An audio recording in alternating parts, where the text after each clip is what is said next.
Hi ದ್ವಿತೀಯ PUC ಎಲ್ಲ ವಿದ್ಯಾರ್ಥಿಗಳಿಗೆ ಎಜುಕೇಶನ್ ಕನ್ನಡ ಯೂಟ್ಯೂಬ್ ಚಾನಲ್ಗೆ ಸ್ವಾಗತ.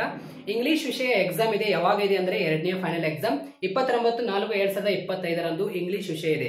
ಯಾರೆಲ್ಲ ಇಂಗ್ಲಿಷ್ ನಲ್ಲಿ NC ಅಂತ ತೆಗೆದುಕೊಂಡಿದಾರಲ್ಲ, ಮಾರ್ಚ್ ನಲ್ಲಿ ಏನು ಎಕ್ಸಾಮ್ ನಡೆಸಿದಾರಲ್ಲ ಅಲ್ಲಿ NC ಅಂತ ಏನು ತೆಗೆದುಕೊಂಡಿದಾರಲ್ಲ, ನಾಟ್ ಕಂಪ್ಲೀಟೆಡ್ ಅಂತ ನೀವು ಕಾಲೇಜ್ ನಲ್ಲಿ ಹೋಗಿ ಎಕ್ಸಾಮ್ ಕಟ್ಟಬೇಕಾಗಿರುತ್ತೆ. ಯಾವುದೇ ರೀತಿ ನಿಮಗೆ ಫೀಸ್ ಇರಲ್ಲ. ಕಾಲೇಜ್ ನಲ್ಲಿ ಕಟ್ಟಲು ಯಾವುದೇ ರೀತಿ ಫೀಸ್ ಇರಲ್ಲ. ಕಾಲೇಜ್ ನಲ್ಲಿ ಹೋಗಿ ರಿಜಿಸ್ಟ್ರೇಷನ್ ಮಾಡ್ಕೊಂಡು ಎರಡನೇ ಫೈನಲ್ ಎಕ್ಸಾಮ್ NC ಅಂತ ತೆಗೆದುಕೊಂಡಿರಲ್ಲ ಅಂತ ವಿದ್ಯಾರ್ಥಿಗಳಿಗೆ ಆಯ್ತಾ.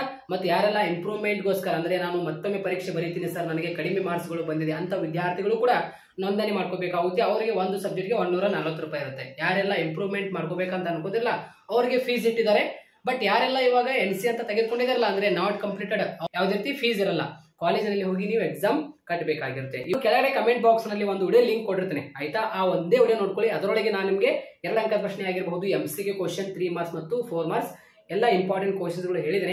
ಪ್ಲಸ್ ಮೊದಲಿಗೆ ಏನಂದ್ರೆ ನೀವು ಇವಾಗ 1ನೇ ವಾರ್ಷಿಕ ಪರೀಕ್ಷೆಯಲ್ಲಿ ಏನು ಮಿಸ್ಟೇಕ್ ಮಾಡಿದಾರಲ್ಲ, ಇಲ್ಲಿ 2ನೇ ವಾರ್ಷಿಕ ಪರೀಕ್ಷೆಯಲ್ಲಿ ಮಿಸ್ಟೇಕ್ ಮಾಡಕ್ ಹೋಗ್ಬೇಡ್ರಿ. 29/4/2025 ದ್ವಿತೀಯ PUC ಇಂಗ್ಲಿಷ್ ವಿಷಯ ಇದೆ.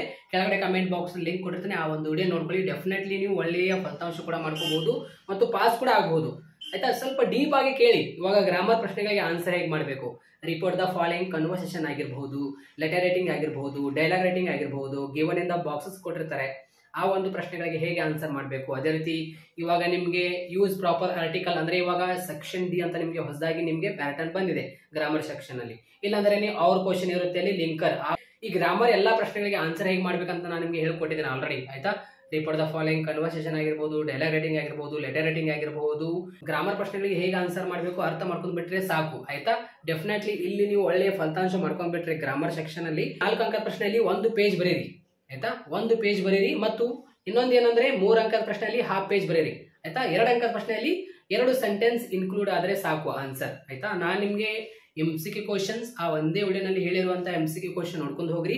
ಪ್ಲಸ್ ನಿಮ್ ಹತ್ರ 2025 1ನೇ ವಾರ್ಷಿಕ ಪರೀಕ್ಷೆಯ ಮಾದರಿ ಪ್ರಶ್ನೆ ಪತ್ರಿಕೆ ಅಂದ್ರೆ ಮೊನ್ನೆ ಎಕ್ಸಾಮ್ ಬರೀದ್ ಬಂದಿರಲ್ಲ 1ನೇ ಫೈನಲ್ ಎಕ್ಸಾಮ್, ಆ ಒಂದು ಮಾದರಿ ಪ್ರಶ್ನೆ ಪತ್ರಿಕೆ ನಿಮ್ಮ ಹತ್ರ ಇರಬೇಕು. ಅದು ಕೂಡ ನೋಡ್ಕೊಳ್ಳಿ ಸಾಕು. ಇದಷ್ಟೇ ನೋಡ್ಕೊಂಡು ಹೋಗ್ರಿ. ಡೆಫಿನೆಟ್ಲಿ ನೀವು ಪಾಸ್ ಆಗ್ತೀರಾ. ಅರ್ಥ ಮಾಡ್ಕೊಳ್ಳಿ ಈ ಪ್ರಶ್ನೆಗೆ ಹೇಗೆ ಆನ್ಸರ್ ಮಾಡ್ಬೇಕಂತ. ಗ್ರಾಮರ್ ನಲ್ಲಿ ಇಂಗ್ಲಿಷ್ ನಲ್ಲಿ ಅದೇ ಮೇನ್ ಆಗಿರುತ್ತೆ ಆಯ್ತಾ. ಓನ್ ಆಗಿ ಬರೀಬಹುದು ಬಟ್ ನೀಟಾಗಿ ಬರೀರಿ. ಡೆಫಿನೆಟ್ಲಿ ಪಾಸ್ ಆಗ್ತಾರೆ. ಏನು ಓರಿ ಮಾಡಕ್ಕೆ ಹೋಗ್ಬೇಡ್ರಿ. ಸೊ ಎಲ್ಲ ವಿದ್ಯಾರ್ಥಿಗಳಿಗೆ ಒಂದು ಶೇರ್ ಮಾಡಿ. ಕೆಳಗಡೆ ಕಮೆಂಟ್ ಬಾಕ್ಸ್ ನಲ್ಲಿ ಇಂಗ್ಲಿಷ್ ವಿಡಿಯೋ ಲಿಂಕ್ ಕೊಟ್ಟಿರ್ತೀನಿ. ಎಲ್ಲ ವಿದ್ಯಾರ್ಥಿಗಳು ಹೋಗಿ ನೋಡ್ಕೊಳ್ಳಿ. Thank you.